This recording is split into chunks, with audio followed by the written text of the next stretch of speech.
Salutations à toutes et à tous, Steve, supporter of Marseille. J'espère que vous allez bien. Si tu es nouveau sur ma chaîne, l'ensemble de mes abonnés, Sangoku, Majin Buu, Sangwan et moi-même te souhaitons la bienvenue.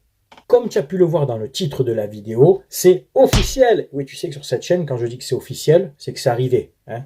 Je ne mets pas la charrue avant les bœufs, je ne me prends pas pour un journaliste, pour un consultant avec des sources, pour un membre du staff, un président, appelle ça comme tu veux, hein, un agent de joueur. Donc quand c'est officiel, c'est que le club l'a officialisé. L'arrivée donc officielle sur le banc de l'entraîneur espagnol Marcelino García Toral.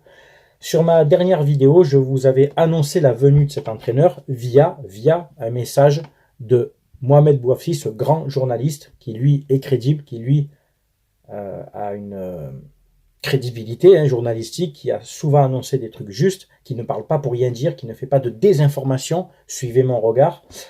Donc certains m'ont dit, ouais, Mohamed Bouafsi, il n'est pas crédible. J'ai pas les mots, les gars. Là, j'ai pas les mots pour vous qualifier, pour vous remettre en place. En fait, vous êtes à l'image de vos propos, quoi. Vous êtes inintéressant et vous êtes inculte, en fait. Voilà, vous. Mais continuez de suivre encore, dédicace à toi, TV, Thibaut Vézirien. Vous allez me dire, Steve, t'en parles à chaque vidéo. Ouais, j'en parle à chaque vidéo parce que je fais ce que je veux, déjà, c'est ma chaîne.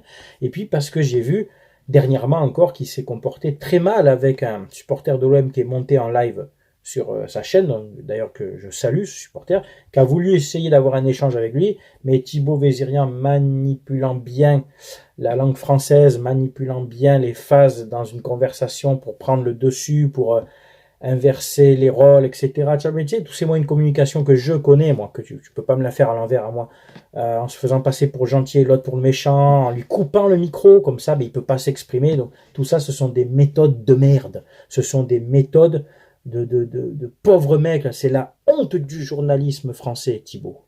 Donc, Mohamed Eni nous avait annoncé Zinedine Zidane. Analyse. Imposteur, menteur, escroc. C'est ce qui est marqué, hein. J'invente rien. Donc il n'y aura pas de Zinedine Zidane, il n'y a rien eu le 12 juin. Donc encore une fois, des gens profitent de l'OM, pas que Eni, mais lui plus que les autres. Des gens profitent de l'OM pour faire leur buzz, pour faire vivre leur chaîne, pour faire parler d'eux, au lieu de défendre l'institution OM, pour faire parler de vous, parler de vos chaînes. Et même si vous vendez du rêve à la communauté OM, vous vous en battez les couilles parce que vous faites des putains de vues. Voilà. Tu ne peux pas me reprocher ici de faire des vues sur le dos de la communauté OM puisque je suis le premier à vous défendre contre les impostures, les attaques contre le club, etc. Et les anciens sur la chaîne pourront le dire. Voilà. Moi, je ne suis pas là pour gagner ma vie sur YouTube, pour être complètement transparent avec vous. Je fais moins de 100 vidéos par an, hein. Et si j'y tire entre 100 et 150 euros par mois, c'est le grand luxe. C'est le grand luxe, d'accord? Donc, ne croyez pas que c'est mon gagne-pain, ça. Hein. J'ai pas besoin de ça pour exister, contrairement à beaucoup d'autres youtubeurs ou même des chaînes qui, je sais pas, ont besoin de faire parler d'eux, de faire venir Vézirien sur leur chaîne. Vous faites entrer le démon dans l'église, comme on pourrait dire. Vous faites rentrer le loup dans la bergerie juste pour récupérer de l'audience de l'audimat. Honte à vous. Honte à vous. Alors, on va resituer le débat de la vidéo. Marcelino García Toral, né le 14 août 65, il a 57 ans, il aura 58 ans au mois d'août, à Villaviciosa en Espagne. Je te mets la carte là, donc c'est au Pays Basque, c'est entre Gijón et un peu plus loin Bilbao. Donc, tu vois, c'est pas loin de la côte, au moins tu situes. Tu vois, je te fais même un petit cours de géographie, c'est cadeau, c'est pour moi. Alors en tant que joueur, il a commencé sa carrière pro en 1983, j'avais 1 an, et il a fini sa carrière en 94, j'avais 12 ans. Il a commencé à Gijón, il est passé par Santander, Levante et Elche. C'était un milieu de terrain, bon, il n'a pas fait une carrière extraordinaire. Sélection internationale qu'en équipe de jeunes, pas en équipe A. Donc c'était pas, voilà. C'était un joueur, comme on dirait chez nous, un joueur de Ligue 1. Bon, là-bas, c'était un joueur de championnat de première division espagnole ou deuxième division. Voilà, c'était pas un top joueur, mais c'était quand même quelqu'un qui a fait une carrière voilà, d'une dizaine d'années, qui connaît, je pense, le football, notamment le football espagnol, du moins, et qui va découvrir un nouveau championnat. Son parcours d'entraîneur, donc là, je te le mets ici. Il a commencé le parcours d'entraîneur professionnel, donc pas en tant que second ou d'entraîner les équipes B, non, en tant qu'entraîneur d'équipe première.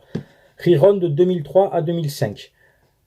Huelva, le Recreativo Huelva, où d'ailleurs il a collaboré quelque temps avec Longoria, qui était très jeune à cette époque, de 2005 à 2007. Puis Santander de 2007 à 2008, Saragosse 2008-2009, encore Santander une partie de l'année 2011, le FC Séville de 2011 à 2012, il a fait qu'une dizaine de matchs, 9 victoires, 9 nuls, 9 défaites. Puis c'est là que son parcours devient intéressant. Il prend les rênes de Villarreal en janvier 2013 jusqu'en août 2016, donc il fait 2 saisons et demie. La première année, il finit 6e, puisqu'il prend l'équipe en cours de saison. La deuxième année, il finit encore 6e. Et la troisième année, en 2015-2016, il finit quand même 4e derrière le Barça, Real et l'Atlético. C'est quand même correct. Puis, il signe à Valence en mai 2017, en fin de saison 2017, jusqu'en septembre 2019. Donc, il fait 2 saisons à Valence. 2017-2018, où il finit 4e avec 73 points, derrière le Real, qui finit 3e à 76 points. Donc, à 3 points du Real, il était sur le podium. Et 2018-2019, il finit donc 4e encore avec cette équipe de Valence, avec beaucoup moins de points, mais il gagnera la Coupe du Roi. Voilà pour son palmarès, son parcours avec Valence. Puis, en janvier 2021, il signe à Bilbao, donc chez lui, au Pays Basque, jusqu'en mai 2022. Première saison où il prend en cours l'équipe, il finit 10e. Deuxième saison, il fait un peu mieux, il finit 8e. Avec Bilbao, il fera 2 finales de Coupe du Roi, quand même, et il gagnera la Supercoupe d'Espagne en 2021.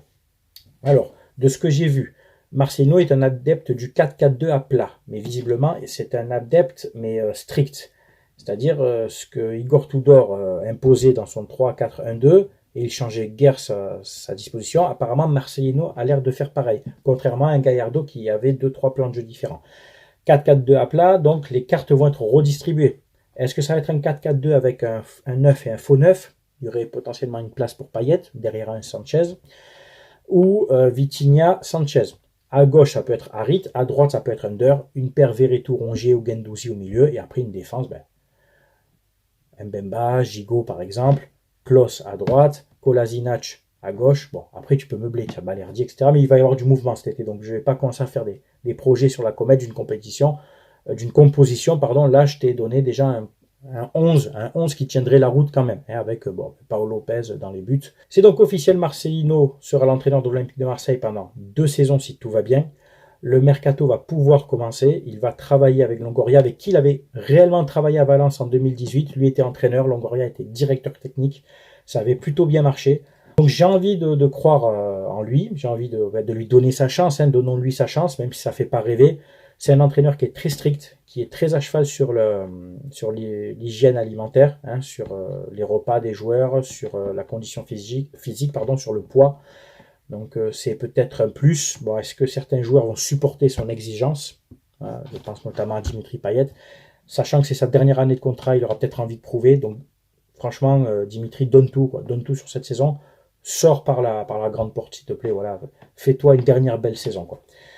Donc donnons-lui du crédit, donnons-lui sa chance, et surtout en espérant qu'il nous qualifie pour la phase de poule de Ligue des Champions. En tout cas, le projet l'intéresse, il vient avec son staff, et j'ai envie de vous dire bonne chance à lui et bon courage.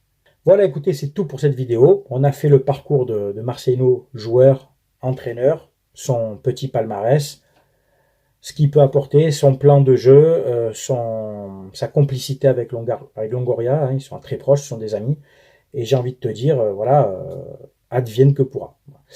Merci d'avoir regardé ma vidéo, c'était Steve, supporter of Marseille, portez-vous bien, à très bientôt, ciao ciao tout le monde.